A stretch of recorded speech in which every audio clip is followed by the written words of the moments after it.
Assalamualaikum warahmatullahi wabarakatuh. Alhamdulillahi wa kafa. Wassalatu wassalamu ala rasulillahil mustafa wa ala alihi wa sahbihi wa man wafa. Wa ba'd. Fa ya ahbaballahi wa ahbab rasulihi sallallahu alaihi wasallam. Usi nafsi wa iyyakum bitaqwallahi faqad fazal muttaqun.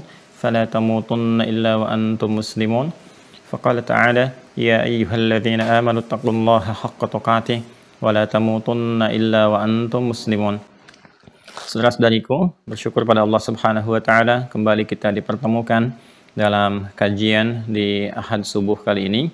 Kita awali dengan bermohon pada Allah Subhanahu wa taala, semoga Allah Subhanahu wa taala senantiasa merahmati kita, menyehatkan, melindungi dan membimbing kehidupan kita sehingga bisa menjalani sisa-sisa kehidupan dengan cara yang terbaik, hayatan thayyibah, dan diakhiri dengan akhir yang menenangkan, akhir yang terbaik dalam pandangan Allah Subhanahu wa taala, husnul khatimah.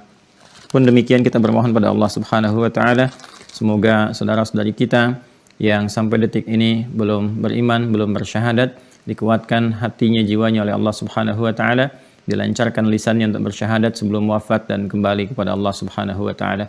Semoga para pelaku maksiat dan juga kita tentunya yang berpotensi berbuat salah diberikan kekuatan oleh Allah Subhanahu wa taala untuk bertobat dan kembali pada jalan-jalan yang terbaik. Teman-teman sekalian, kita akan melanjutkan bahasan kita di pertemuan kemarin masih tentang serial spesial terkait dengan rahasia doa dalam Al-Qur'an dan sunnah Nabi sallallahu alaihi wasallam. Doa adalah bagian terpenting dari kehidupan kita yang selalu setiap saat kita panjatkan kepada Allah Subhanahu wa taala, karena sifat doa terkait berkelindan dengan kebutuhan aktivitas kehidupan dunia kita untuk mendapatkan bekal akhirat kita. Karena itulah fitrah manusia itu akan lekat dengan doa. Itu menjadi bagian dari fitrahnya. Tentu sadar tidak sadar, ruhiyah kita, rohani kita akan membimbing akal dan jasmani kita untuk mengekspresikan doa dalam kehidupan kita. Karena itulah seseorang yang ingin menunaikan pekerjaan, dia berharap-harap supaya pekerjaannya yang akan diawali itu mudah, dijalani dengan lancar. Itu adalah fitrah bagian dari doa. Diungkapkan atau tidak diungkapkan, itu adalah ekspresi fitrah kehidupan kita. Orang yang akan memulai dari karirnya, orang akan memulai kuliahnya, orang akan memulai kehidupan rumah tangganya, segalanya akan teriringi dengan doa, baik di awal, pertengahan, ataupun di akhirnya. Karena itulah kita akan mencoba mengkaji kembali bagaimana Al-Quran sebagai pedoman kehidupan kita, bagaimana hadis Nabi Sallallahu Alaihi Wasallam yang menjelaskan tuntunan dalam Al-Quran itu membimbing dan menerangkan kepada kita bagaimana cara berdoa yang baik, seperti apa sebetulnya doa itu bisa dikabulkan dengan cepat oleh Allah Subhanahu Wa Taala sebagai sang pencipta dan pengabul doa, dan bagaimana ciri-ciri serta konsekuensi dari dikabulkannya satu doa itu. Untuk itu kita bermohon pada Allah, semoga Allah memberikan kemudahan, kelancaran dalam pengajian kita di pertemuan subuh kali ini, membimbing kita untuk memahami apa yang akan kita kaji dan memberikan kekuatan untuk mengamalkan apa yang telah kita pahami. Baiklah, bismillahirrahmanirrahim. Sebelum kita berlanjut ke serial yang kedua, saya akan berikan poin-poin bahasan yang penting dari pokok-pokok penyampaian yang telah diuraikan di pertemuan yang lalu. Ya, jadi kita coba bagi dua bagian ya. Di pertemuan pokok ini yang kemarin telah kita sampaikan ya tentang dasar-dasar pokok-pokok bahasan yang terkait dengan doa, dan edisi kali ini kita akan masuk kepada aspek terapan ya, bagaimana kita mempraktekkan dari pokok-pokok apa yang telah kita bahas di pertemuan yang lalu.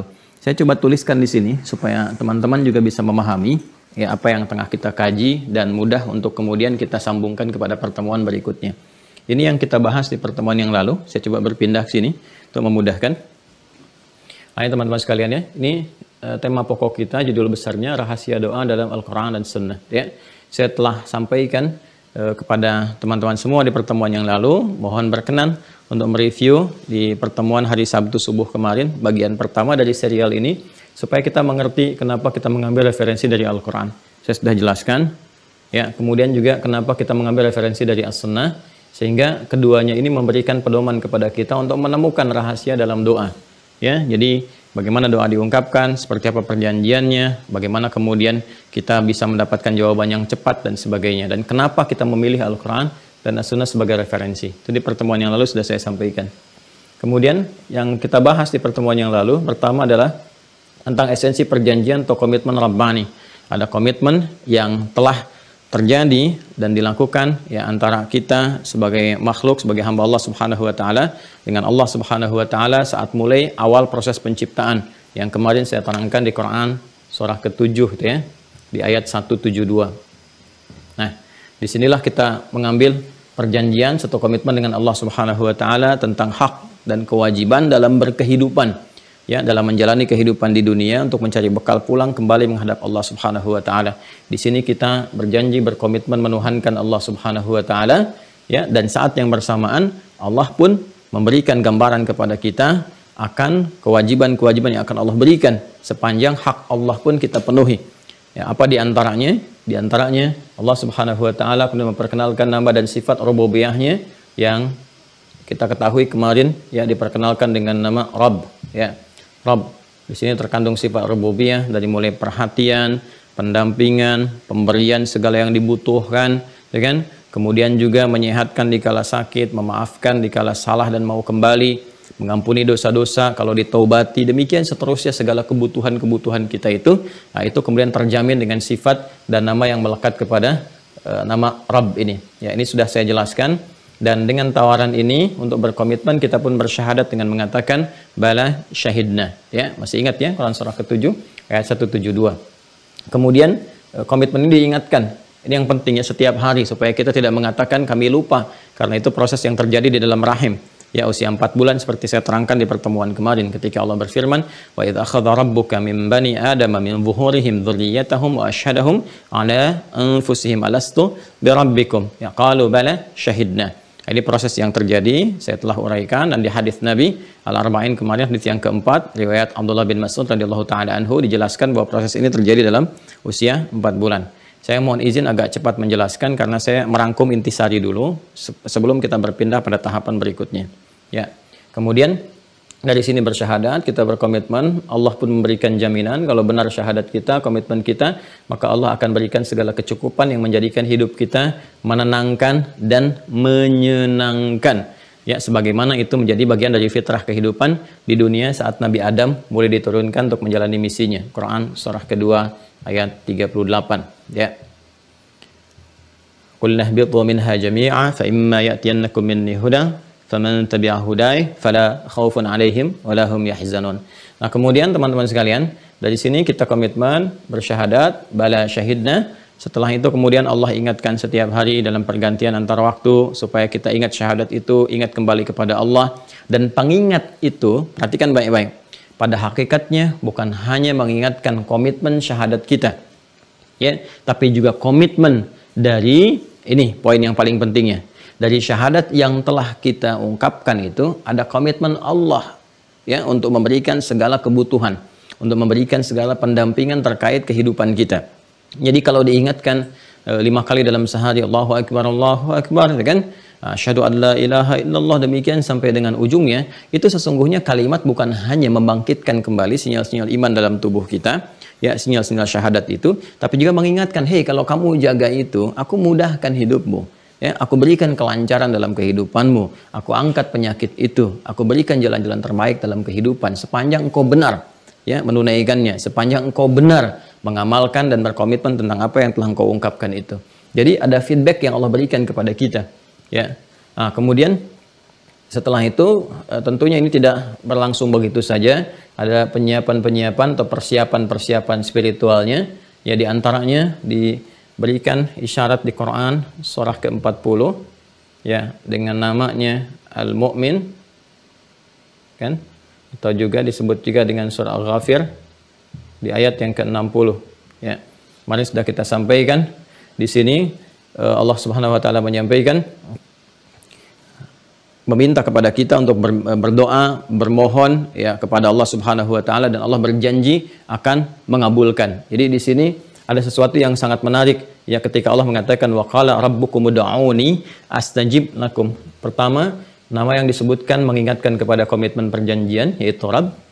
Wa qala rabbukum, dan Allah Subhanahu wa taala menegaskan kembali, menyampaikan, ya, mengatakan kepada kita semua, berfirman, ya, ud'uni, minta, silahkan minta, silahkan berdoa, minta kepada aku, kata Allah. Jadi ini kalimat ud'u disambungkan dengan ni di sini ya, untuk ni nunnya wiqayah dengan ya-nya mutakalim menunjuk kembali kepada Allah untuk memberikan batas bahwa ikatan doa itu ya, hanya diikat tertuju kepada Allah Subhanahu wa taala saja. Jadi kalau ingin meminta, ingin memohon, semua permohonan arahkan puncaknya hanya kepada Allah Subhanahu wa taala saja. Wa qala rabbukum ud'uni astajib lakum.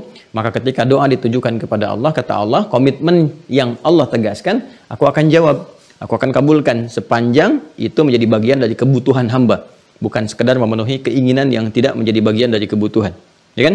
Nah, jadi sifat dari doa pada hakikatnya teman-teman sekalian, sifatnya adalah ketika kita memohon kepada Allah Subhanahu wa taala, itu ada komitmen untuk dikabulkan. Jadi doa itu, doa ya saat disampaikan itu ada komitmen untuk dikabulkan. Dikabulkan. Bahkan nanti ditegaskan teman-teman sekalian, komitmen ini yang saya teruskan pada poin yang keempat ya. Komitmen ini ditegaskan kembali di Quran surah kedua Al-Baqarah di ayat 186 dalam paket ayat Ramadan itu ya, paket ayat Ramadan. Ketika Allah berfirman, "Wa idza sa'alaka 'ibadi 'anni fa inni qarib ujibu da'watad da'i idza da'an." Ini sesuatu yang sangat menarik. Ya, Allah menyampaikan dan Muhammad SAW kan sampaikan kepada umatmu, kan sampaikan kepada hamba-hambaku jika mereka mencari-cari aku, bertanya tentang aku. Ya, umumnya kan hamba kalau bertanya mencari Allah, motivasinya kan pada umumnya menjadi dua bagian, ya kan? Kalau tidak dia bertobat ingin kembali kepada Allah, dan puncaknya dia berdoa kan. Pada umumnya orang ingin mendekat kepada Allah kan untuk berdoa, minta sesuatu, ya kan? Mau ujian malamnya tahajud untuk doa kan, ya kan? Ada pekerjaan seleksi, kemudian mendekat kepada Allah. Jadi motif hamba ketika mendekat pada umumnya itu fitrahnya memang untuk berdoa. Karena itulah Allah Maha mengetahui sebelum kita ungkapkan. Maka kata Allah, teruskan ayatnya ketika Allah menyampaikan wa idza sa'alaka 'ibadi 'anni fa inni qarib. Kemudian apa yang terjadi? Ujibu da'watad da'i idza da'an. Katakan Muhammad SAW, kata Allah, fa inni qarib. Aku sangat dekat. Aku memahami, mengetahui, meliputi semua apa yang akan disampaikan oleh hamba-hambaku. Jika mereka pun kemudian memohon kepadaku, ya, maka aku akan menjawab. Aku akan menjawab. Kalimatnya ujib, ya, menggunakan fi'il mudhari, berkelanjutan. Ada kontinuitas, ya. Sekarang, present, continuous, terus berlangsung, and future. Sampai kapanpun. Jadi sifat doa itu komitmennya adalah, komitmennya sampai kapanpun dimohonkan, ya kan? Itu Allah pasti akan mengabulkan. Pasti akan mengabulkan. Imam memberi sesuai dengan keperluan kita, ya, atau kemudian menangguhkan sampai kita siap, atau bahkan kemudian mengganti apa yang kita inginkan dengan apa yang kita butuhkan. Nah, ini semua komitmennya diikat dengan penyiapan spiritual. Jadi ada persiapannya, nggak semurni itu kemudian kita langsung tiba-tiba memohon. Tidak, harus ada pemurnian, ya, harus ada pembersihan, harus ada penyucian. Karena itu disebut dengan pertama surahnya ini. Ya, kembali ke surah 40 ayat 60 itu. Yang pertama adalah dinamakan dengan Al-Mu'min. Kemarin saya sampaikan ada korelasi antara penamaan dengan kandungan yang terdapat di dalam ayat-ayat yang merangkai surat tersebut. Al-Mu'min adalah orang yang telah beriman, dan isim fa'il menunjukkan sebuah identitas, sesuatu yang sangat melekat. Artinya apa? Imannya melekat pada dirinya, bukan sekedar terucapkan di lisan. Saya beriman, tapi tidak melekat kepada diri.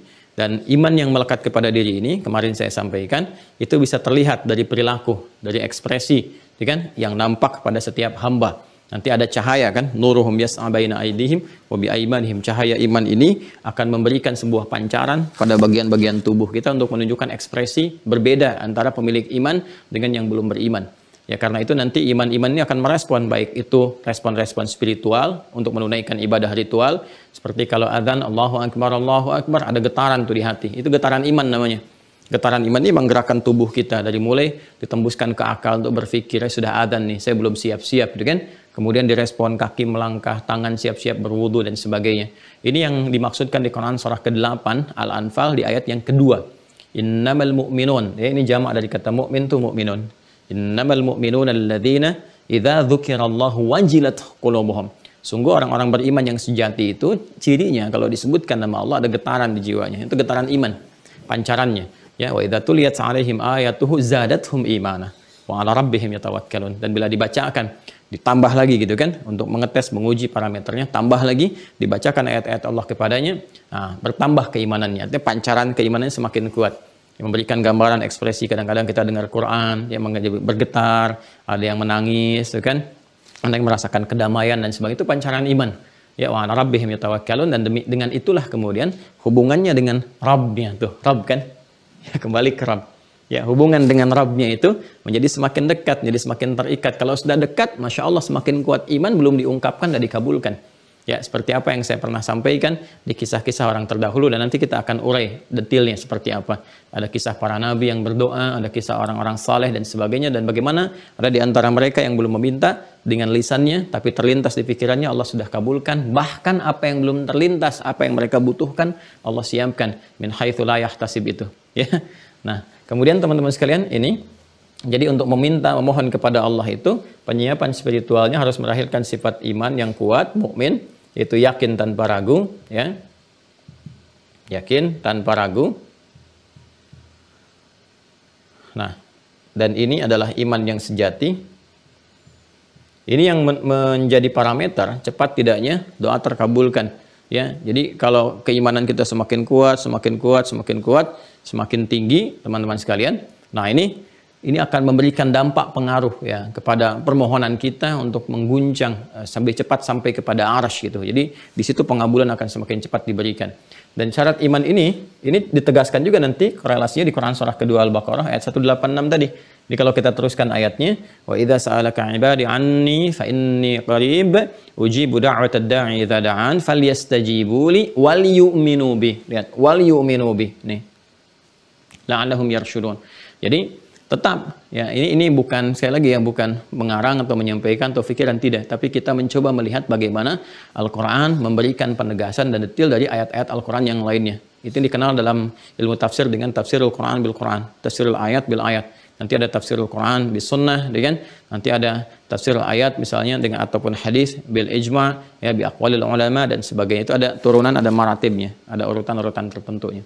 Nah, ini wal yu'minu bi, tetap kalau kita ingin mendapat percepatan dari pengabulan doa, maka syarat yang pertama adalah penguatan iman supaya cahayanya kuat, dengan dorongannya kuat sehingga memberikan percepatan pada pengabulan doa. Ini bagian yang pertama.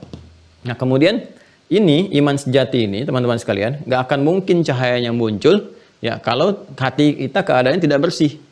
Ya, maka saya kemarin ilustrasikan, kalau hati ini tidak bersih, ada penutupnya gitu kan, maka apapun yang akan kita keluarkan itu susah, yang masuk juga sulit. Ya, seperti saya contohkan kalau satu gelas itu ya kemudian ditutup di atasnya, kan ada cawan. Kemarin saya contohkan begini. Kemudian tertutup teman-teman sekalian seperti ini, ya kan? Nah, ini cawannya ditutup begini. Jadi yang dari dalam mau keluar pun susah, yang dari luar pun mau masuk itu susah. Jadi kalau doa disampaikan pun bukan tidak terkabulkan, ya, walaupun menjadi kebutuhan boleh jadi terhambat ini oleh bagian-bagian yang menutupinya, menghijab gitu kan. Seperti hadis yang pernah saya sampaikan kemarin tentang seorang lelaki yang memohon, yang seharusnya mendapatkan percepatan 3 kali lipat, kata Nabi anna yustajabu lah, ya kan? Bagaimana bisa dijawab doanya sementara dia sudah menempuh perjalanan panjang, tangannya diangkat yang mulia dari hilas sama, kemudian dia mengucapkan ya Rab, ini nama yang jadi komitmen perjanjian, tapi kata Nabi mustahil atau sulit doanya dikabulkan karena apa? Ada hijab yang menutup. Mat'amu haram, masyrabu haram, malbasu haram, maghudhiya bi haram. Anna yustajabulah, gitu kan? Pakanannya haram, pakaiannya haram, minumannya haram, dan perangkat hidupnya haram. Itu yang menutup kemudian jadi hijab. Ini harus dibuka dulu, ya, harus dihancurkan dulu, ya kan? Harus dikikis dulu. Nah, kikisan inilah kemudian yang mengisyaratkan kita untuk bertobat, ya. Hijabnya disebut dengan dzambun. Nah, semakin kuat ini disebut dengan dzulub kalau semakin banyak. Nah, sifat Allah yang diturunkan untuk menjadi pengikis dan penghancur ini dosa-dosa atau hijab-hijab ini, maka yang pertama diturunkan sifat ghafir. Ya, karena itulah ghafir nanti di surah ini, surah 40 ayat 3-nya dipasangkan dengan dzambun. Ghafiriz dzambi wa qabilit taubi. Allah berkenan menggugurkan, menghilangkan hijab-hijab dosa yang menghambat cahaya hati itu, cahaya penguatan iman itu, gitu kan? Wa qabilit taubi, dan akan menerima orang-orang yang mau kembali kepada Allah. Jalan yang benar, hilangkan hijabnya, mendekat kepada Allah. Nah, nanti semakin tinggi, nanti semakin kuat hijabnya, semakin terakumulasi dosanya. Saking sayangnya Allah ingin mengabulkan ya doa-doa hamba, ingin memberikan semua kebutuhan dalam pendampingan kehidupannya dan sebagainya, itu sampai menaikkan juga kadar sifat dan nama terbaiknya. Kalau semakin tinggi ini naik dari ghafir jadi ghafar, seperti saya sampaikan kemarin di surat Nuh itu kan, ayat yang ke-10 sampai 12 langsung disampaikan di situ, dan dampak dari sifat itu kalau kemudian kita ikuti. Faqultu astaghfiru rabbakum innahu kana ghaffara, kan? Nabi Nuh minta kepada umatnya untuk bisa menghilangkan hijabnya, menghapuskan, bertobat dari dosa-dosa yang sudah terakumulasi. Makanya disebutkannya Ghaffar, kan? Kemudian yursilis samaa 'alaikum bidarara wa yumdidkum bi amwalin wa banina, dan seterusnya ayat. Kalau ini sudah terbuka, ya, hijabnya sudah terbuka, sudah kita kemudian kikis, habis, kan? Maka mudah bagi Allah mengalirkan berkah-berkah dari langit, dari mulai hujan yang penuh berkah, kan? Nah, kemudian setelah itu juga melimpahkan harta benda, setelah itu juga apa? Memberkahi pada keturunan dan sebagainya. Ini kaitan antara sifat ghafir yang mengandung makna ghafran dan kaitannya dengan pengabulan doa serta curahan rahmat. Nah, makanya di sini kemarin saya simpulkan untuk bisa menghadirkan keimanan yang sejati, yang kuat, hijabnya terbuka, ya, dan dari penutup-penutup dosa itu bisa dihancurkan, maka perbanyak istighfar setidaknya. Maka itu Nabi mengajarkan kita istighfar, istighfar, istighfar. Fungsinya istighfar itu bukan sekadar mohon ampun kepada Allah, tapi lebih juga mendatangkan ini komitmen-komitmen kebaikan yang Allah berikan kepada kita, bahkan boleh jadi menghadirkan cinta Allah. Kalau cinta Allah sudah diberikan, belum minta sudah diberi. Yaitu isyaratnya di Quran surah ketiga Al-Imran ayat 31. Qul in kuntum tuhibbunallaha fattabi'uni yuhibbukumullah. Kalau sudah yuhibbukumullah wa yaghfir lakum dzunubakum. Ya Allah, kalau sudah cinta dengan seorang hamba, hal pertama diberikan itu bukan dunia, karena dunia terlalu kecil. Yang pertama diberikan ampunan dosa. Jadi cinta itu berbanding lurus dengan ampunan dosa. Kalau kita balik, kan persamaannya dibalik kan? Kalau kita balik, ini pengertian terbaliknya, berarti ampunan dosa itu ya bisa melahirkan cinta Allah. Seperti cinta Allah itu menghadirkan ampunan dosa. Ini kalau ingin cepat dicintai oleh Allah, sering-sering minta ampun. Ya, ampunan disebut dengan ghufran dari ghafara, yaghfiru, kan? Sifatnya ghafir, sim failnya ghafir, kemudian maghfur, ghufran, ya, pemberiannya, dan permohonannya itu ditambah dengan ista pada asal kalimatnya menjadi istighfar. Sifatnya disebut istighfar. Karena itu kita diajarkan istighfar, istighfar, istighfar, istighfar. Itu diantara fungsinya mendatangkan cinta Allah Subhanahu wa taala sehingga cepat mengabulkan dampaknya, ya, cepat mengabulkan pada apa yang kita butuhkan. Ini teman-teman sekalian. Jadi ada penyiapan dulu ya. Penyiapannya hadirkan keimanan yang benar, yang sejati, cek oleh kita, kemudian bersihkan keadaan diri kita sehingga mengalir ya keadaan yang bersih, yang suci ini, ya, yang baik disebut dengan thayyib, nanti akan sampai kepada yang maha baik juga. Ya, makanya kemudian Nabi SAW itu menegaskan, innallaha thayyibun la yaqbalu illa thayyibah.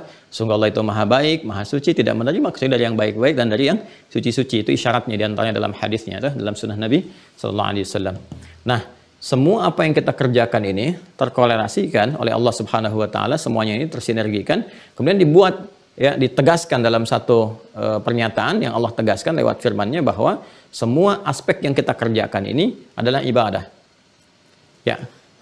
Sehingga dipahami bahwa doa itu adalah ibadah. Jadi bukan sembarangan, doa itu bagian ibadah. Dan ini kalimatnya saling mengikat seperti halnya iman dengan amal. Saling mengikat. Dari mana kita temukan bahwa doa itu adalah ibadah? Tegas nanti kembali ke Quran surah ke-40 ayat ke-60. Teruskan ketika Allah mengatakan wa qala rabbukum ud'uni astajib lakum innal ladzina yastakbiruna an ibadati. Nah, ini disebutkan ibadah. Ibadah. Nah, orang-orang yang nggak mau minta kepada Allah ini seakan-akan nggak butuh, seakan-akan menepikan, ya itu sama dengan melanggar komitmen, ya, melanggar komitmen, kemudian mohon maaf sekali menjauh, menepikan, bahkan yang paling parah kan, ya, mengambil Tuhan-Tuhan selain Allah, itu kan titik tertinggi yang paling parahnya. Karena itu ini nanti menyekutukan, bersyirikat, itu disebut dengan dosanya isyrak, orangnya disebut dengan musyrik. Nah, itu tingkat tertinggi di antara sekian banyak dosa. Itu yang paling berbahaya. Dalam kehidupan kita kan juga demikian. Anda laisa kamitslihi syai', enggak ada yang serupa dengan hal yang terkait semua dengan Allah Subhanahu wa taala. Untuk memberikan pemahaman, kita ambil teman-teman sekalian dalam kehidupan kita saja. Ya, Anda punya misalnya pimpinan, udah ngasih segalanya, udah macam-macam, masih perusahaan kepada Anda untuk dikelola dan sebagainya. Tiba-tiba Anda berkhianat misalnya. Anda bersekutu, mengambil yang lainnya untuk menyerang pimpinan Anda, untuk menjelekkannya dan sebagainya, gitu kan? Lalu Anda merasakan dapat menikmati itu semua. Bukankah ini akan marah kepada Anda? Orang telah memperhatikan, memberikan support dan sebagainya. Nah, sekarang dalam dunia makhluk kita saja, kita bisa paham dengan semua itu. Lantas bagaimana ketika itu dibawa dalam suasana spiritual? Pantas Allah marah, gitu kan? Pantas Allah kemudian memberikan kecaman dan sebagainya. Itu pun semua yang dihadirkan untuk menyelamatkan kita sebetulnya. Kenapa Anda nggak boleh musyrik? Kenapa sampai hukumannya ditingkatkan, ditinggikan? Supaya kita itu tetap mendapatkan naungan rahmat Allah. Itu yang disebutkan rahmat Allah itu lebih tinggi daripada amarahnya. wasi'at rahmati kulla syai', kan? Kata Allah Subhanahu wa taala, rahmat Allah itu mencakup segalanya, sangat luas. Jadi kita mengartikannya dengan semua keindahan, kerahmatan, sifat-sifat kasih dan sebagainya. Nah, ini kembali ke sini teman-teman sekalian. Ini orang-orang yang nggak mau ibadah, nggak mau berdoa, sesungguhnya tidak menunjukkan sifat penghambaannya, pengabdiannya kepada Allah Subhanahu wa taala. Karena itulah kemudian dalam sehari pun kita dipaksa oleh Allah Subhanahu wa taala untuk selalu mengikat komitmen ini. Ya, komitmen ini dan memadukan antara kepentingan ibadah kita dengan doa, kan? Dan di dalam doa ini rahasianya sekali lagi adalah untuk memberikan kenyamanan, kemudahan dalam hidup kita. Karena itu ketika Allah perintahkan ibadah, ibadah itu kan dari abada ya'budu, kan? Ya, kemudian sifatnya disebut dengan ibadah, orang disebut abid. Kita menyembah Allah Subhanahu wa taala. Nama Allah itu mengandung makna al-ma'budul haq. Al-ma'bud itu yang disembah. Ini selalu terkaitan antara syahadat, iman, amal, syariat, doa, kan? Nah, kenapa kita kemudian diminta untuk ibadah, bahkan dipaksa, seperti dalam menunaikan sholat, ya. Dalam sholat kan kita hukumnya wajib, kan? Kenapa sholat dihukumi wajib untuk memaksa kita menunaikannya? Ya Allah nggak butuh dengan apa yang kita kerjakan itu. Nggak ada kebutuhan bagi Allah dari sujud kita, dari ruku kita, dan sebagainya. Semua itu feedbacknya kembali kepada kita. Untuk mengikat komitmen Allah itu mengabulkan apa yang kita mohonkan. Karena itu ketika kita diminta, dipaksa menunaikan sholat, sebetulnya untuk kita. Ya, untuk kemudahan, kebahagiaan kita, dan seterusnya. Kenapa? Karena dalam sholat kita banyak memohon, kan? Bukankah dalam sholat kita memohon? Ini. Oh, dalam sholat itu kita menegaskan lagi komitmen kita. Ya, asyhadu an la ilaha illallah, asyhadu anna muhammadar rasulullah. Lalu kita mengatakan, ya Allah, kami sedang sekarang mengimplementasikan komitmen kami dengan berdoa kepada Engkau, dengan cara ibadah, menyembah. Makanya kita katakan, iyyaka na'budu. Ya, begitu kita katakan, iyyaka na'budu, ya Allah, sekarang kami berkomitmen menjalankan kewajiban kami untuk menyembahmu. Ini, na'budu. Ya kan? Maka kami pun mohon, kabulkan apa yang telah Engkau tetapkan untuk memberikan hak-hak kami seperti apa yang telah Engkau janjikan. Sekarang kami minta kepadamu, ya Allah, wa iyyaka nasta'in. Kami mohon kepadamu. Hanya kepada Engkau kami mohon, seperti kita telah berkomitmen. Makanya dalam hadis sahih, ya, di hadis qudsi itu, ya, jelas sekali dalam riwayat Abu Hurairah radhiyallahu taala anhu, qala Nabi sallallahu alaihi wasallam, ketika kita sampai kepada kalimat ini, saya bacakan hadisnya. Qasamtu salata qala Allah azza wa jalla, kata Nabi sallallahu alaihi wasallam, Allah Subhanahu wa taala berfirman dalam hadis qudsi, qasamtu salata baini wa baina 'abdi nisfain. Aku bagi, ya, komitmen dalam salat itu dua bagian. Antara aku dengan hambaku, ada yang menjadi hak Allah Subhanahu wa taala, kewajiban kita, ada yang menjadi hak kita, kewajiban Allah Subhanahu wa taala. Perhatikan kalimatnya. Idza qala al-'abdu alhamdulillahi rabbil alamin. Jika hamba mulai kemudian berkata alhamdulillahirabbil alamin dalam salatnya, ya, qala Allah azza wa jalla hamadani 'abdi. Allah kemudian menjawab, kalimat itu dijawab oleh Allah, hambaku tengah memujiku. Wa idza qala al-'abdu ar-rahmanir rahim, qala Allah azza wa jalla asna 'alayya 'abdi. Jika hambaku berkata ar-rahmanir rahim, Allah menjawab asna 'alayya 'abdi. Ya, hambaku tengah menyanjungku. Wa idza qala al-'abdu maliki yaumiddin, ketika hamba berkata maliki yaumiddin, qala Allah azza wa jalla majjadani 'abdi. Allah menjawab, hambaku tengah mengagungkanku. Wa idza qala al-'abdu, ini rahasianya, iyyaka na'budu, ini wa iyyaka nasta'in.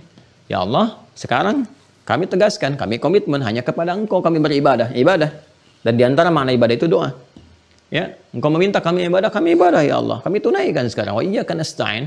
Dan Kau berjanji akan mengabulkan apa yang kami mohonkan. Sekarang kami mohon kepadamu, ya Allah. Kami minta ini, kami butuh ini. Saya sedang merasakan ini di rumah tangga, di pekerjaan, dan sebagainya. Apa jawab Allah? Perhatikan jawabnya di hadis qudsi ini. Hadza baini wa baina 'abdi wa li 'abdi ma sa'al. Ini perjanjian, komitmen antara aku dengan hamba-Ku, dan apapun yang hamba-Ku minta saat ini, sepanjang benar komitmennya, aku akan kabulkan. Lihat? Nah, ini teman-teman sekalian, ya. Ini teman-teman perjanjian yang berlangsung. Makanya ketika Allah perintahkan kita ibadah, ini sesungguhnya bagian ibadah ini untuk memberikan kemudahan dan menjawab komitmen yang telah terjadi antara kita dengan Allah Subhanahu wa taala untuk memudahkan hidup kita.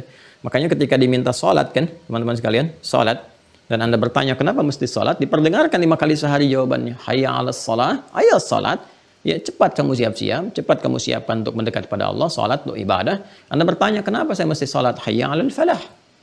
Ya. Dampaknya adalah kembali kepada kamu, feedbacknya untuk kamu supaya bahagia, supaya sukses, supaya tenang, supaya nyaman, supaya damai. Karena itulah salat dalam fikih disebut juga dengan doa. As-salatu hiya doa. Tuh. Nyambung ya? Nah, ini pokok-pokok yang kita bahas, intisarinya. Nah, sekarang pertanyaannya, kan kita dapati itu teman-teman sekalian, ya, mohon izin, mohon maaf, kan sudah ada yang sholat, tapi kenapa kemudian doanya misalnya belum terkabul secepat yang dia inginkan, gitu kan? Dia harap-harap ingin mendapatkan cepat, tapi belum terkabul juga, sudah berusaha menempuh ini, menempuh itu, apa yang salah? apa yang keliru. Nah, ini yang coba-coba kita akan turunkan di pertemuan kali ini. Bagaimana kemudian sifat-sifat doa itu memberikan isyarat kepada kita untuk bermohon dengan cara-cara yang terbaik. Ya, kita teruskan bahasan kita. Dan mohon izin saya agak sedikit lambatkan supaya memudahkan kita untuk mencerna pembahasan yang akan kita lanjutkan di episode kali ini. Yang tadi saya percepat karena ini adalah intisari dari pembahasan yang kemarin. Jadi kalau Anda ingin lihat panjang dan lebarnya sehingga luas materinya, kemarin hampir 2 jam kurang gitu ya. Nah, silahkan review di sesi yang 1 kemarin. Nah, sekarang seri yang kedua. Ya. Kita akan membahas tentang cara percepatan, ya. Percepatan terkabulnya doa. Doa. Nah, ini ya. Baik. Nanti bagian terakhirnya kita akan lihat bagaimana kita mengenali cara Allah mengabulkan doa kita. Jangan-jangan kita merasa belum dikabul-kabul, ternyata udah lama dikabulkan. Ya, cuman dengan cara yang tidak kita ternyata ketahui atau belum kita pahami. Di situ pentingnya kita untuk mengaji. Ya. Cara percepatan terkabulnya doa. 1, karena kajian kita bersumber dari Al-Quran dan Sunnah Nabi Sallallahu Alaihi Wasallam, kita akan kembalikan dulu pada keterangan Al-Quran. Ya, ikat ini ya teman-teman sekalian. Jadi saya turunkan dulu dari yang dasarnya. Jika doa ingin cepat dikabulkan oleh Allah Subhanahu Wa Taala, maka yang pertama pokoknya terpenuhi dulu. Ya, semua itu ada pokoknya, ada asasnya, ya, ada rukunnya, ada dasarnya. Jadi sama bangunan, kita ingin minta bangunan yang tinggi-tinggi, yang bagus, tapi pondasinya, akarnya, dasarnya nggak kokoh, kan runtuh juga. Ya, baru dipasang udah hancur lagi, tuh kan? Nah, pondasinya kan harus kuat, nggak mungkin ada tiang-tiang kalau pondasinya itu nggak kuat, tuh kan? Nah, karena itu teman-teman sekalian sama. Ini sholat, ini sama dengan doa. Sholat itu kan tiang, ya, sholatu imaduddin, ya. Sholat itu tiangnya agama, tiang ad-din. Tapi kalau pokoknya nggak kuat, ya.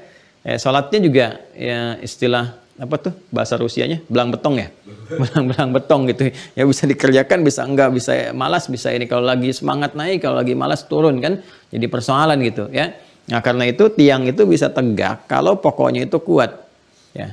Karena itulah doa pun kalau kita ingin mohonkan dalam kesempatan-kesempatan ibadah dan sebagainya, maka yang dasarnya ini mesti kuat dulu.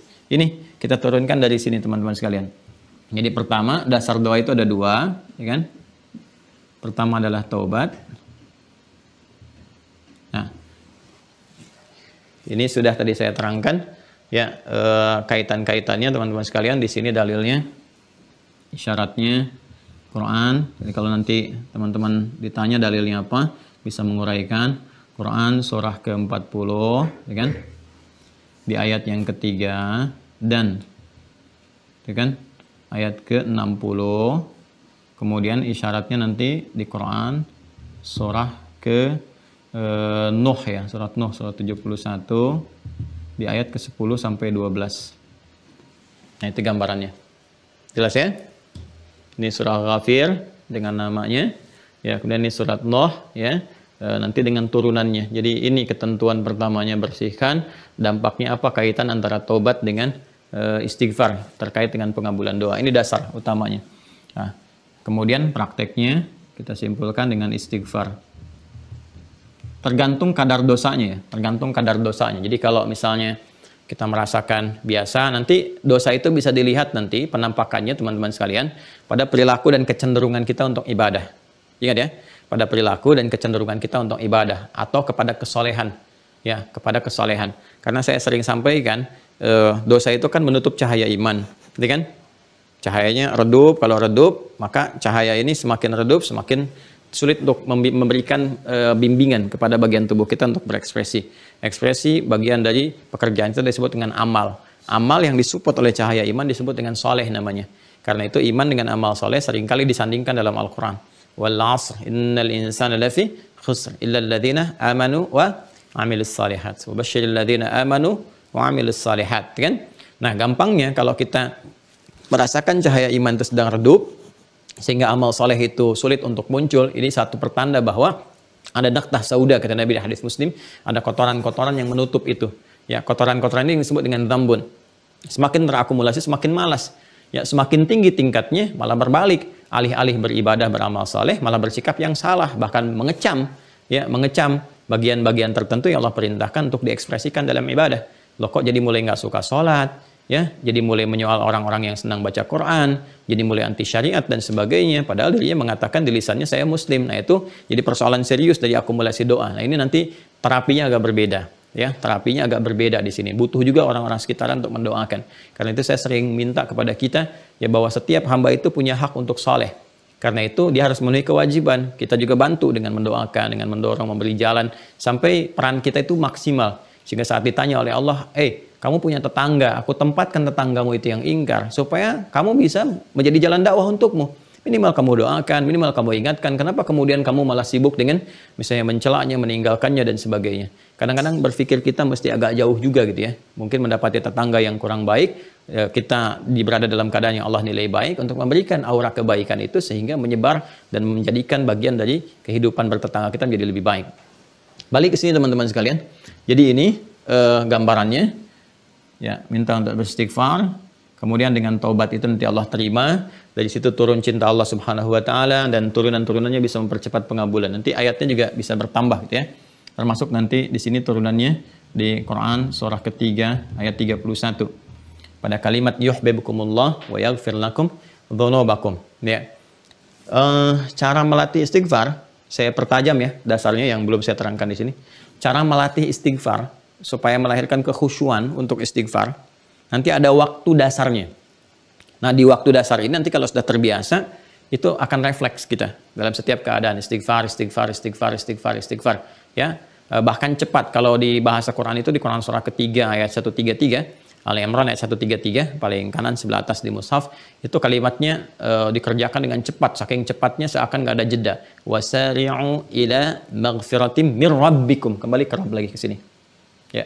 Wasari'u ila maghfiratim mir rabbikum. Dan bergegaslah engkau untuk beristighfar, percepat ya. Quran surah ketiga ayat 133.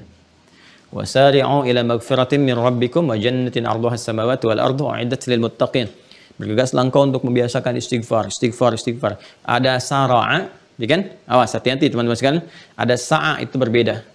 Ya, kalau sara'a itu mengerjakan sesuatu dengan cepat nyaris tanpa persiapan. Ya kan? Kalau sa'a mengerjakan sesuatu respon dengan cepat tapi disiapkan dulu dengan baik. Ya, makanya dalam Jumatan kalimatnya menggunakan sa'a bukan sara'a. Quran surah Al-Jumu'ah ayat 9 itu.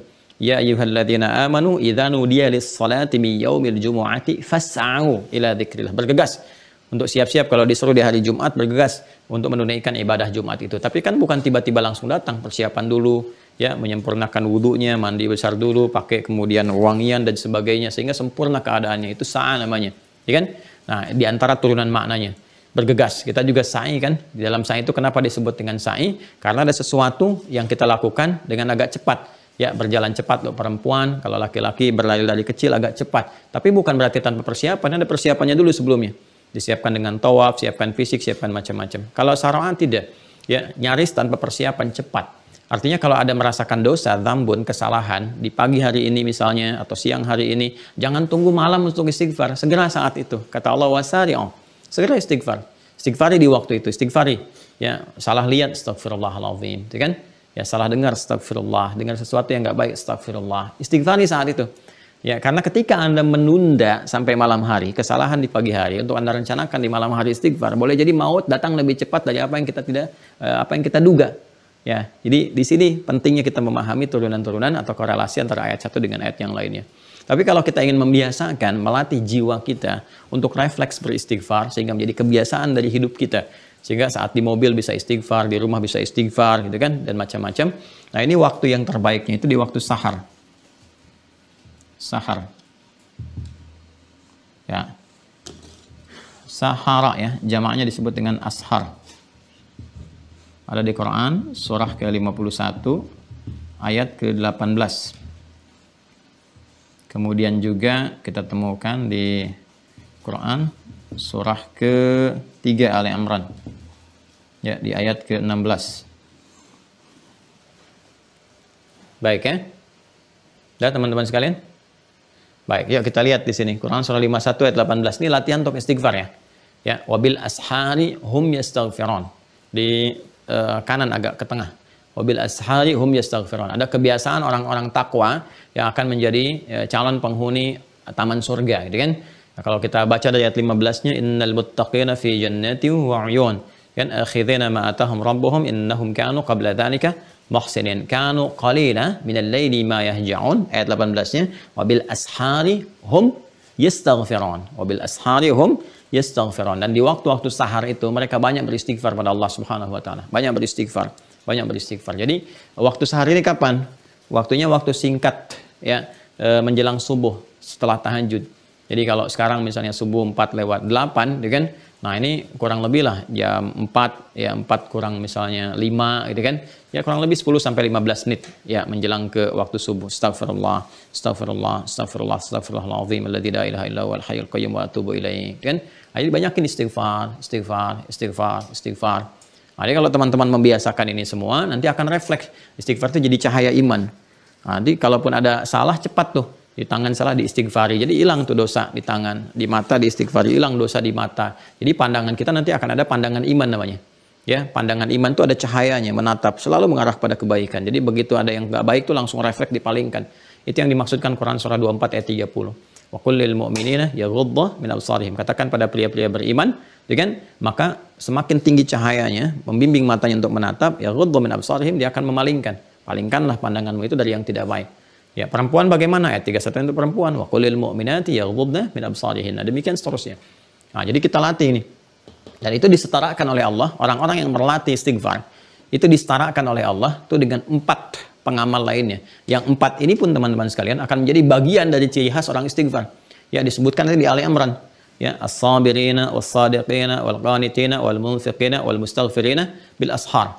Ya kan? Jelas ya? As-sabirina, orang sabar. Nah, sabar. Was-sadiqina, orang jujur dan membenarkan syariat. Wal-qanitina, khusyuk. Kemudian wal musaddiqin, ya, atau munfiqin, orang-orang yang senang infak, senang sedekah. Ya. As-sabirina was-sadiqina wal qanitina, kan? Ini kemudian infak, munfiqin, kemudian wal mustaghfirina bil ashar. Ya. Nah, ini turunannya teman-teman sekalian. Jadi yang pertama menarik nih, orang yang rajin istighfar oleh Allah Subhanahu wa taala itu disetarakan dengan orang-orang yang sabar, ya kan? Kemudian orang-orang yang jujur, membenarkan syariat, orang-orang yang khusyuk dalam ibadah, dan orang-orang yang juga senang gemar berbagi. Di saat yang bersamaan memberikan kesan juga, ya, wal mustaghfirina bil ashar, orang yang berlatih istighfar itu akan nampak sifat-sifat ini. Jadi istighfar itu cenderung membawa kesabaran. Ya, dengan sabar itu ada ketenangan, kedamaian dalam jiwa, kebaikan-kebaikan dan sebagainya. Ya kan? Kemudian juga kalau kita teruskan, orang yang rajin istighfar cenderung jujur. Ya, menjaga syariat, menunaikan dengan benar dan seterusnya. Kemudian juga orang-orang yang beristighfar itu membawa dampak kepada salatnya, lebih khusyuk, lebih baik, itu kan, lebih sempurna ditunaikan dan seterusnya. Ya, kemudian apalagi teman-teman sekalian? Ya, ini rajin berbagi. Orang-orang istighfar tuh kalau dibiasakan tuh rajin berbagi. Silakan cek kehidupan orang-orang yang biasakan istighfar, berlatih dengan baik, itu selalu lekat sifat-sifat ini. Ya, wal mustaghfirina bil ashar. Jadi kalau kita teruskan nanti dari 16 ini, teman-teman, gabungkan terus sampai ketemu nanti 19 sampai ke innad dina 'indallahil Islam. Ya. Nah, jadi kan kalau dari urutkan yang sebelum-sebelumnya itu paling kiri sebelah atas ya di mushaf standar itu kita akan temukan nih urutan-urutan ini. Terus sampai kita temukan kebenaran dalam agama. Makanya di situ Allah kemudian tekankan innad dina 'indallahil Islam itu, ya. Ini gambarannya. Jadi pertama, kalau udah kita dapatkan ini semua, rajin beristighfar, menjelang subuh lah istighfar, astagfirullah, atubu ilaih. Allahumma la ilaha illa anta subhanaka inni kuntu minadh dhalimin dan sebagainya, gitu kan? Gambaran-gambaran yang merangkum di situ sifat-sifat istighfar, memohon kepada Allah ampunan dan kebaikan-kebaikan. Nah, nanti puncaknya akan melahirkan cinta Allah. Allah itu kalau sudah cinta, sudah. Ya, sudah bahkan diberikan dari sisi yang tidak kita duga gitu. Ya, gambaran-gambarannya. Jadi, dampak ini, istighfar ini teman-teman sekalian, pertama akan menjadi pengantar untuk penguatan iman. Penguatan iman. Nah, ini yang tadi kita sampaikan. Jadi dasarnya ini akan kuat. Begitu rajin istighfar, nah nanti ini akan menjadi pembuka bagi cawan iman. Ya, saya selalu berikan gambaran kan kalau kita punya kayak apa namanya, gelas gitu kan. Saya nggak bisa ya, kurang pandai dalam menggambar atau apa, tapi gambarnya seperti inilah ya. Kalau kita punya cawan kan seperti ini, atasnya ada penutup nih. Ya, kan susah kita masukkan apapun tuh. Dari atas tuh susah dimasukkan kan. Nah, ini sama juga, ada cawan hati kita nih. Sini ada cahaya iman, Allah berikan lewat jiwa takwa. Jiwa takwa. Makanya sifat-sifat ini nanti diberikan pada orang takwa. Ya. Dan ada kaitan antara istighfar dengan takwa, dengan pengabulan doa dan dengan amalan nanti. Ya, seperti nanti kita temukan istighfar dengan takwa di Ali Imran 133 tadi. Ya kan? Wasari'u ila maghfiratin min rabbikum wa jannatin 'arduhas samawati wal ardu 'iddat lil muttaqin. Ini ketemu lagi di sini cawannya. Ini untuk diaktifkan oleh kita. Ya. Kemudian misalnya kebiasaan istighfar di waktu sahar, kebiasaan orang takwa. Innal muttaqina fi jannatin wa 'uyun akhidhina ma atahum rabbuhum innahum kanu qabla dhalika muhsinin kanu qalina minal laili ma yahja'un wa bil asharihum yastaghfirun. Jadi ada kaitan antara istighfar dengan takwa. Kan? Kalau cawan takwa ini terbuka, teman-teman sekalian, apapun yang kita minta cepat. Makanya ketika Allah menyebutkan sifat-sifat orang yang mampu meningkatkan takwa, itu percepatan rezekinya, percepatan karunia-Nya tinggi sekali. Ya, seperti di Quran surah ke-65 misalnya. Ya, At-Talaq di akhir ayat kedua, di awal ayat ketiga. Ya, wa may yattaqillaha yaj'al lahu makhraja wa yarzuqhu min haitsu la yahtasib. Bahkan nanti yaj'al lahu min amri yusra. Jadi semakin meningkat takwanya, takwa itu kan cahaya iman. Kalau kita bisa tingkatkan, ya, cahaya iman ini kalau kita kuatkan, semakin kuat lagi. Kata Allah, bukan kita minta, tapi setiap jalan yang akan kita lalui dibukakan kemudahan. Bahkan sebelum kita minta, ya janganlah makhraja.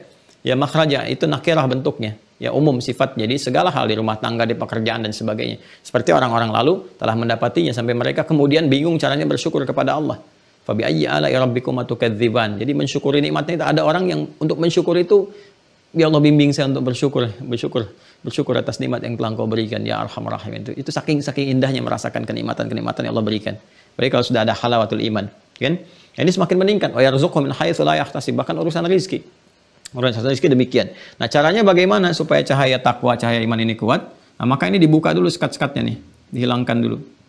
Nah, jadi ini dengan tobat tadi, dengan istighfar, dengan tobat, ya. Nah, kalau kita sudah buka, maka cahaya iman ini akan lepas nih. Ya, memancarnya ini akan cepat nanti. Tinggal mendapatkan stimulus-stimulus supaya dia tertarik pancarannya itu. Anda kan kalau sedang nelpon, sinyalnya kurang, Anda keluar kan? Dibuka kan sekatnya supaya sinyalnya itu mulai muncul lagi. Ya, setelah sinyal ada kan, tinggal direspon dengan apa? Apakah mau kirim WA, ataukah mau telepon, atau mau apa, gitu kan? Mau upload, mau download, atau dan sebagainya. Kan tergantung sinyal. Ini kita punya sinyal takwa nih. Allah berikan.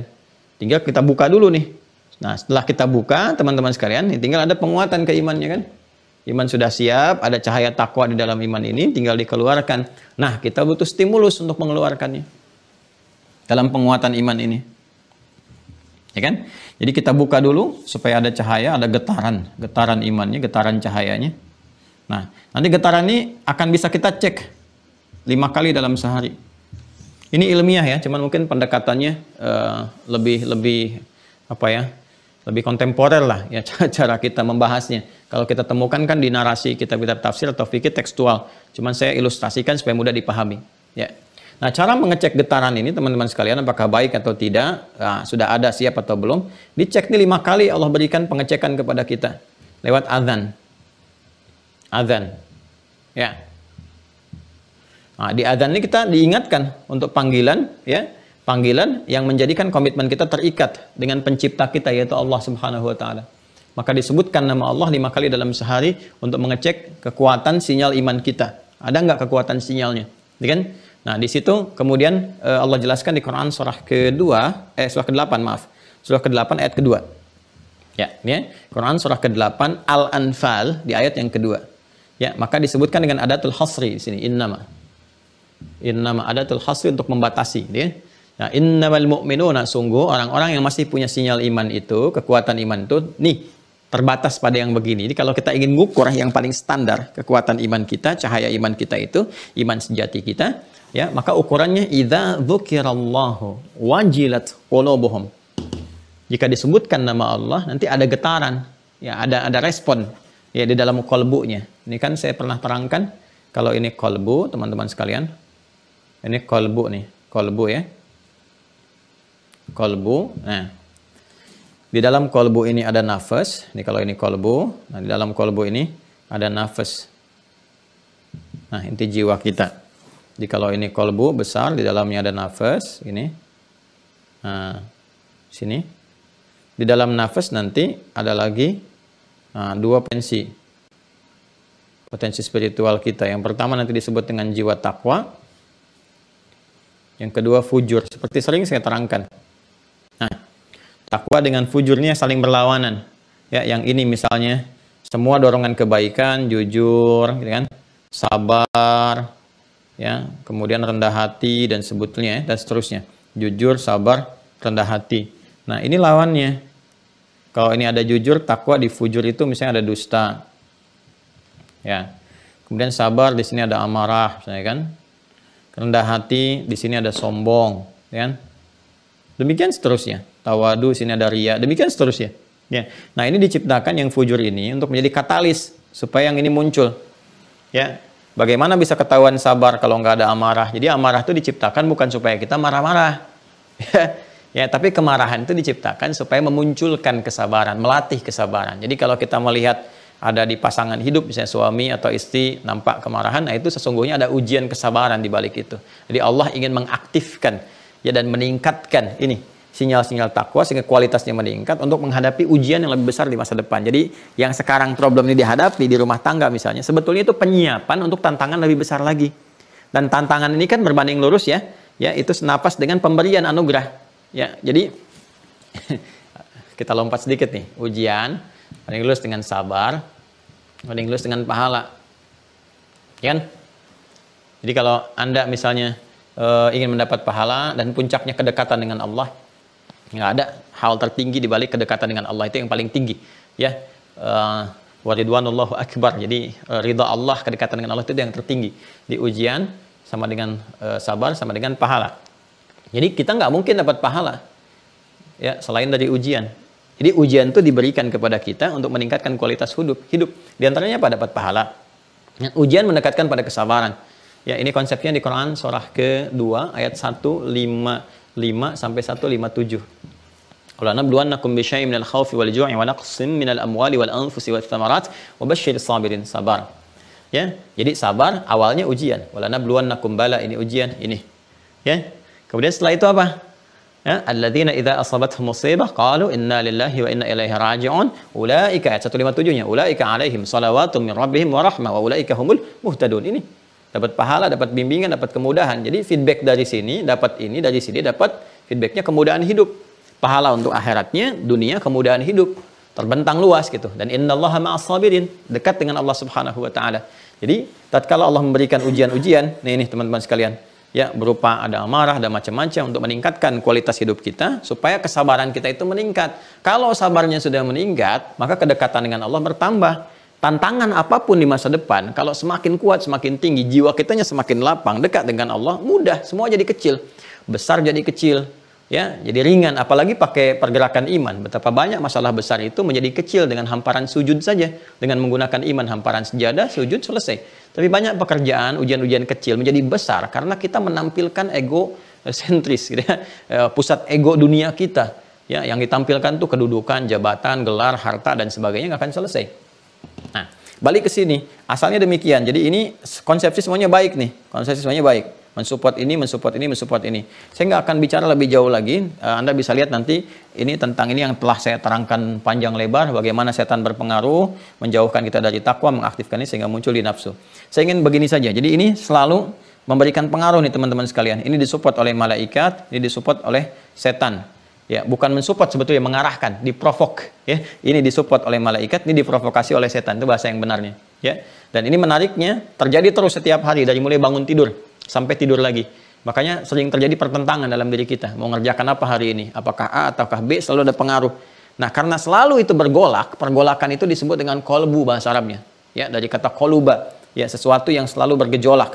Nah, makanya tempatnya disebut kolbu. Ya, karena dia terus bergejolak. Nah, kolbu ini butuh ditenangkan. Ya, ketenangan itu bisa muncul kalau ini yang aktif takwanya.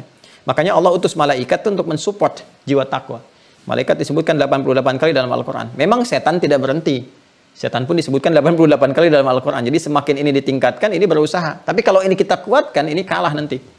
Nah, kalau ini kita bisa rendahkan, teman-teman sekalian, kita tekan untuk mensupport ini saja yang muncul yang dominan. Maka ini akan tenang. Ya, ketenangan ini yang cenderung melahirkan kebahagiaan, kedamaian, ya, ide-ide kreatif, inspiratif, mendekatkan kepada kesuksesan, kebahagiaan. Ya, sesuatu yang melahirkan kebahagiaan, kesuksesan disebut dengan falah namanya. Falah. Kalau kita genggam, ya, nggak ingin kita lepaskan, itu aflah namanya. Karena itu ketika Allah menerangkan konsepsi takwa dengan fujur, kalimat aflahnya muncul. Quran surah ke-91, 91 ayat 7 sampai 10. Ya, wa nafsin wa ma sawaha, dan demi nafas jiwa yang kami ciptakan sempurna ketika roh masuk ke dalam fisik itu. Fa alhamaha fujuraha wa taqwaha, maka kami ilhamkan dalam nafas itu fujur dan takwa. Qad aflaha man zakkaha. Ya, siapa yang mampu ini menaklukkan sifat fujurnya untuk mensupport sifat takwanya, menepikan godaan-godaan yang dibawa oleh setan, itu cenderung aflah dia. Nah, ini hatinya berada dalam keadaan tenang. Ya, kita jaga, kita tenangkan. Ya, makanya di sini digambarkan nanti dalam syariat sholat itu ada sesuatu yang terkait dengan ini. Di dalam kolbu ada nafas, dalam nafas ada fujur dan takwa. Kolbu ini tempatnya di sodrun. Sodrun. Tuh, ini jiwa spiritual kita. Ya, tempatnya di sodrun, jamaknya sudur. Ya, karena itulah dalam sholat kita digambarkan secara syariat, memberikan gambaran hikmah, memegang sodrun kita di sini. Ya, ini ada maknanya, bukan sekedar begini saja. Nanti dalam fikih sholat, ya, dan pernah saya terangkan saat Ramadan di bab fikih sholat. Ini ada hikmahnya begini tuh. Ya, itu yang jaga hati itu seperti itu. Maksud spiritualnya dalam sholat itu begitu, pegang, jaga. Karena ini intinya di hadis Nabi kan ini. Ya, idza salaha salahal jasadu kullu wa idza fasadat fasadal jasadu kullu. Ala wahyal qalbu. Inna fil jasadi mudghatan. Idza salahat salahal jasadu kullu wa idza fasadat fasadal jasadu kullu. Ala wahya al qalbu. Ini di dalam diri kita itu ada satu inti kehidupan yang memberikan dorongan kepada semua yang terkait dengan aspek jasmani ataupun aklani, akal dan fisik kita. Ini perintahnya dari sini. Kalau ini baik, baik semua perilaku kita. Kalau jelek, jelek semuanya. Ala wahyal qalbu. Ini ketentuan baik dan buruk di takwa atau fujurnya. Mana yang paling dominan? Ya, kalau nanti fujur yang dominan, fujur memberikan perintah kepada nafas, nafas ke kolbu. Makanya sering disingkat, diambil term sinekdok, totem proparte, diambil nafasnya. Disingkat jadi nafsu. Karena nafsu, sebetulnya ini nafas nih, nafsunya netral. Cuman karena digerakkan oleh sifat fujur, ini keluar perintah jelek. Jelek disebut su. Ini yang disebut di Quran surah ke-12, ayat 53. Ya, wa ma ubarri'u nafsi innan nafsa la'ammaratun bisu. Ini illa ma rahimah rabbi, kecuali yang dirahmati Allah. Bagaimana untuk mendapatkan rahmat Allah? Aktifkan sinyal takwanya.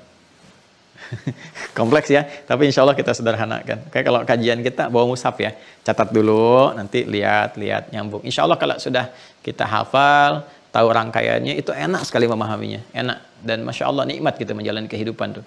Nah ini jadi sinyal iman itu ada di sini nih, di takwa ini, yang bagian dalamnya. Nah ini bisa kita kembali ke sini.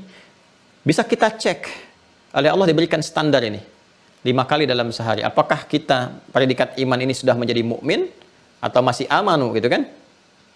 Nah, atau bahkan baru aslamu, baru muslim, jadi kan baru formalitas secara legal menjadi muslim gitu kan, belum mukmin.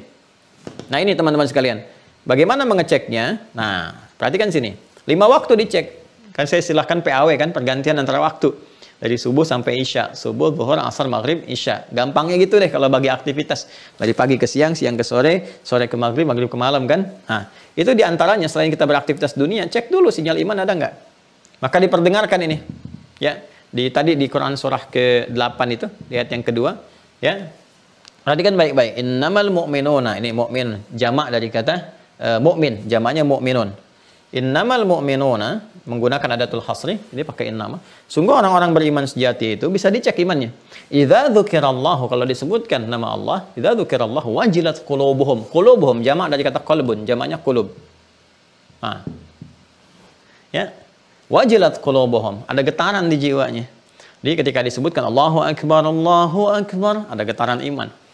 Ya, getaran iman itu teman-teman sekalian beda responnya. Ya, bukan respon marah-marah atau respon begini atau respon sensi dan seterusnya. Ini suara kebisingan, diganggu apa ini menandakan imannya rusak, bermasalah gitu ya. Ada beda. Anda bisa merasakan sendiri. Allahu akbar. Masya Allah, sudah adzan itu kan. Nah, terus fisik kan merespon kan? Jadi sepersekian detik tuh cepat. Tiba-tiba pekerjaan ditutup, buku ditutup. kan? Kemudian handphone juga di silent, tutup dulu, komputer juga di off dulu, ya, dan sebagainya gitu. Itu respon dari sini, wajilat qulubuhum, respon. Ya, jadi sehari 5 kali itu.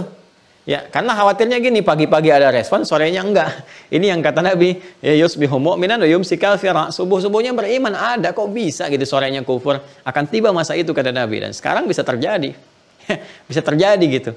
Ya, tiba-tiba pagi-pagi jalan ke kantor, aktivitas di kantor ya, menerima sesuatu, menerima materi dunia, ini itu. Oh, kalau kamu jadi ikut kita, ya, tinggalkan keislamannya lebih banyak lagi. Ikut dia.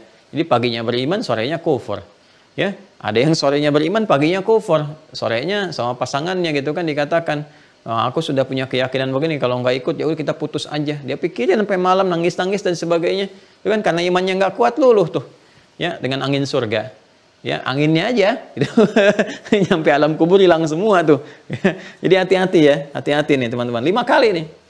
Nah, kan adzan itu, adzan diperdengarkan oleh Allah bagi orang yang masih punya pendengaran, sudah saya jelaskan, ya. Ini kan nanti teman-teman, ini pengantar ke waktu sholat kan? Ini selalu berkaitan semuanya. Ya, penanda waktu sholat. Ya, sedangkan waktu sholat ini, ya, sholatnya itu sendiri kita telah jelaskan kan? Disebut dengan doa sini. Coba lihat semua kitab fikih mengatakan as-sholatu hiya doa. Sholat itu ya doa, puncaknya doa dalam sholat. Karena semua bacaan dalam sholat itu sifatnya doa. Ya, karena itu para ahli fikih mengatakan as-sholatu hiya doa. Ya, sedangkan untuk berdoa, ya, supaya maksimal butuh kemurnian iman. Jadi sebetulnya ketika adzan dikumandangkan bukan hanya menandakan waktu sholat telah tiba, untuk mengecek, imannya udah bagus belum nih, udah terbuka belum, dorongan cahayanya ada enggak? Karena akan beda sholat orang beriman dengan sholat orang beriman itu berbeda. Ya, sholat orang beriman dengan sholat yang imannya lemah itu berbeda. Beda teman-teman sekalian, akan lain. Makanya kalau iman kita benar ketika iyyaka na'budu wa iyyaka nasta'in, Allah jawab hadza baini wa baina 'abdi wa li 'abdi ma sa'altu. Ya, kalau benar salat dengan iman, bagus salatnya, apapun yang kamu minta kata Allah sekarang ini aku akan kabulkan. Makanya banyak orang-orang minta itu saat lewat salat. Ya, dan nanti kita lihat bagaimana para nabi, para rasul, orang-orang saleh minta lewat salat. Nabi Zakaria kan minta keturunan padahal divonis secara medis itu sudah nggak mungkin, secara klinis sudah mustahil. Ya, tapi ketika beliau minta, kan lewat sholat mintanya dengan kalimat iman. Di Quran surah ketiga Ali Imran ayat 38 itu sampai dengan 39, ya, hunalika da'a Zakaria rabbah qala rabbi habli min ladunka dzurriyyatan thayyibah innaka sami'ud du'a. Apa yang terjadi? Ayat 39-nya, fanadathul malaikatu wa huwa qa'imun yusalli fil mihrab. Tuh, annallaha yubashshiruka bi Yahya. Beliau minta lewat sholat. Mohon, bahkan menyebut sifat Allah yang pemberi tanpa batas, karena manusia menyebutkan beliau ada batasan. Sifat Allah pemberi tanpa batas disebut Wahhab.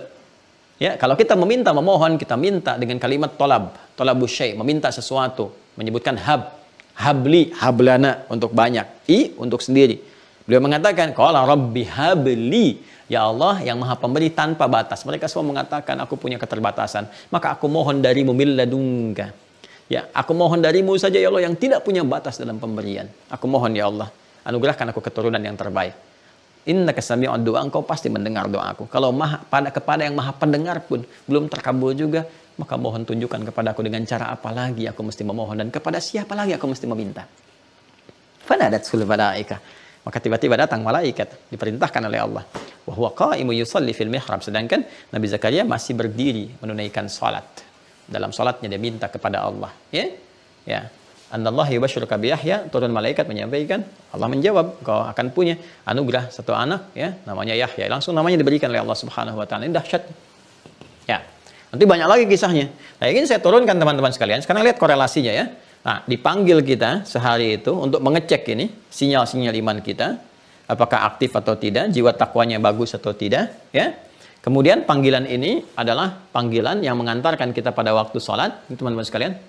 Nah, sedangkan dalam sholat ini adalah gambaran dari puncak permohonan kita dalam doa, akumulasinya ada di sini. Dan yang paling menarik, ketika Allah menyebutkan waktu sholat pun diterangkan kalimat imannya. Dari mana ditemukan? Di Quran surah keempat, An-Nisa. Di ayat 103, di ujung ayatnya, di akhir ayatnya. Ya, saya baca dari awal ya.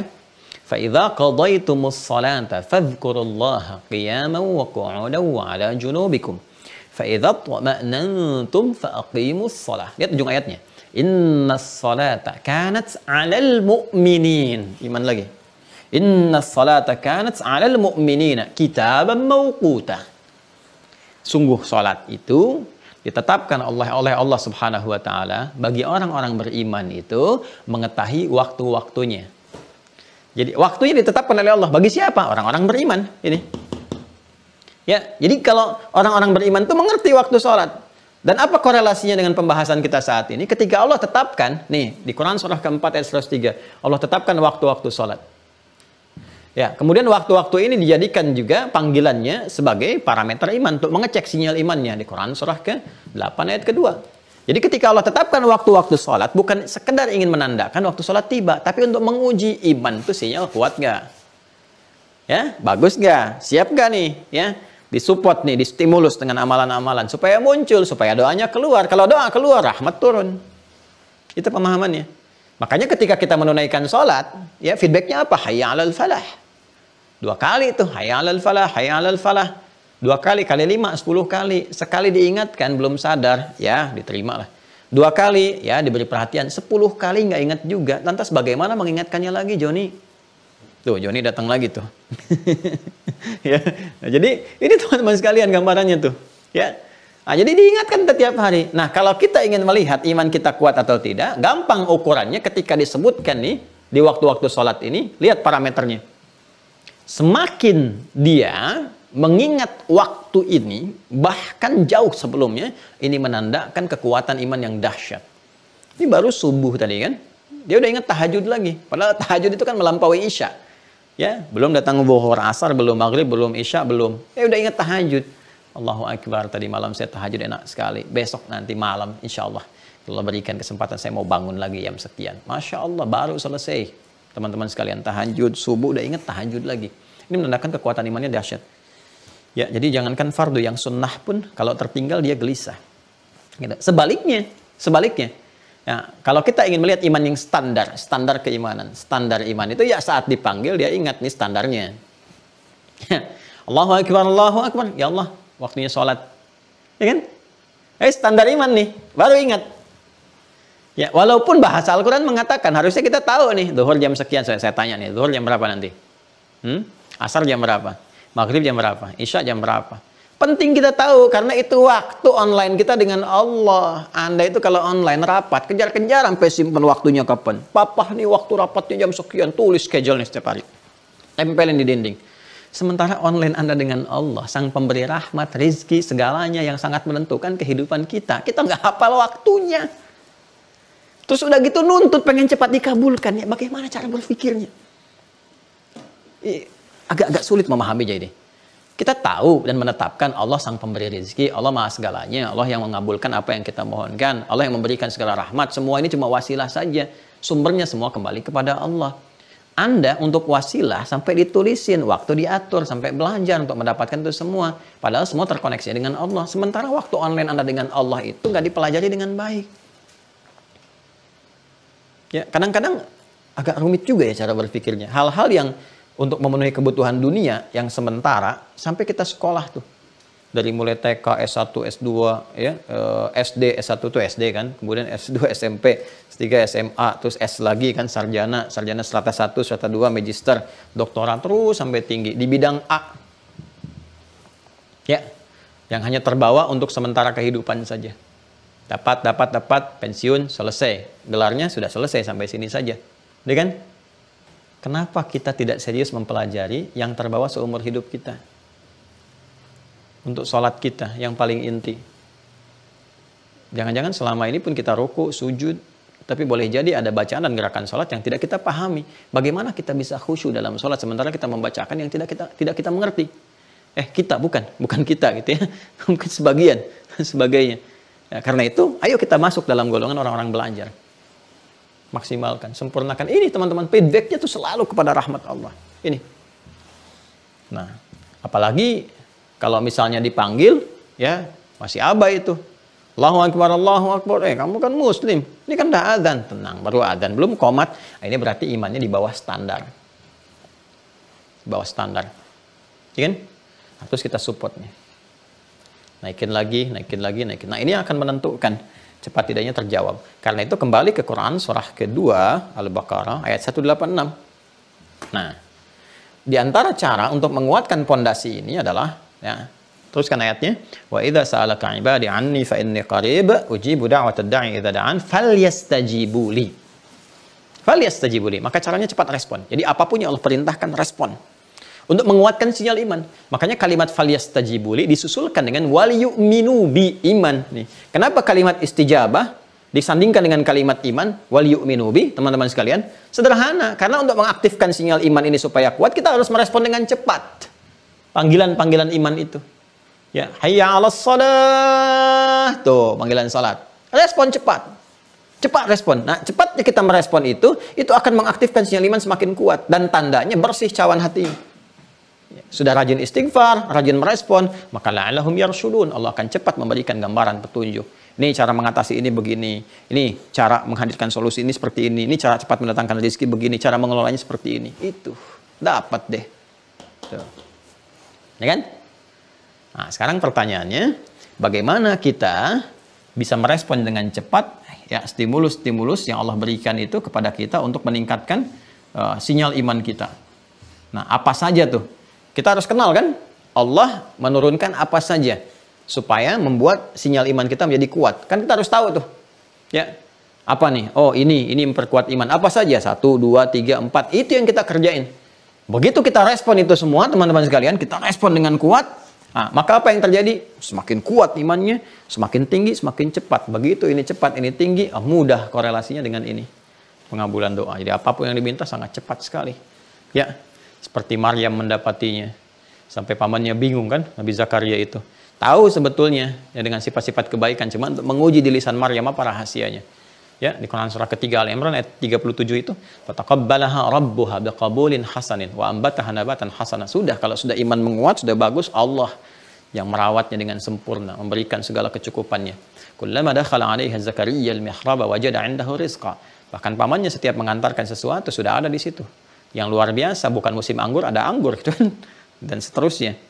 Ya, maka berkata, qala ya Maryam anna laki hadza. Maryam dari mana semua ini? Qalat huwa min indillah. Itu semua dari Allah. Allah yang keluar di lisannya. Ya, innallaha yarzuqu may yasha' bighairi hisab. Rizki, Allah memberikan rizki dari sisi yang tidak diduga. Ya, belum minta udah masuk. Akhirnya apa yang terjadi? Karena berkah tempatnya di mihrab itu, maka Nabi Zakaria minta di situ menunaikan apa? Salat. Ayat 38 39-nya. Demikian disampaikan. Nah, sekarang pertanyaannya, apa saja yang harus kita ketahui untuk mensupport iman ini supaya naik, supaya cepat muncul ke permukaan. Nahmaduka hamdan kama 'allamtana, ini akan kita bahas nanti syukran kama di 'allamtana, pertemuan an nashkuraka Sabtu. antal muqaddim antal Karena ini muakhir edisi spesial Sabtu Ahad saja. Sabtu dan salli wa Ahad di sallim waktu ala subuh afdhalil ya. anbiya'i wal mursalin sayyidina Muhammadin wa ala alihi Senin sampai Kamisnya Rabbana atina Mira fid ya. dunya hasanah wa fil akhirati Yang Mira hasanah yang wa qina khusus. adzabannar. Nanti kita masih di bab iman, nyambung juga tuh bab tauhid, bab iman ya. Nah, supaya kita tersambung. Nanti kajian khusus teman-teman yang di Mira besok kan akan dimulai lagi ya kajian. Saya mintakan yang sudah terkoneksikan, sudah dapat password dan sebagainya, segera aktifkan akunnya sehingga bisa masuk nanti ke Zoom. Zoom itu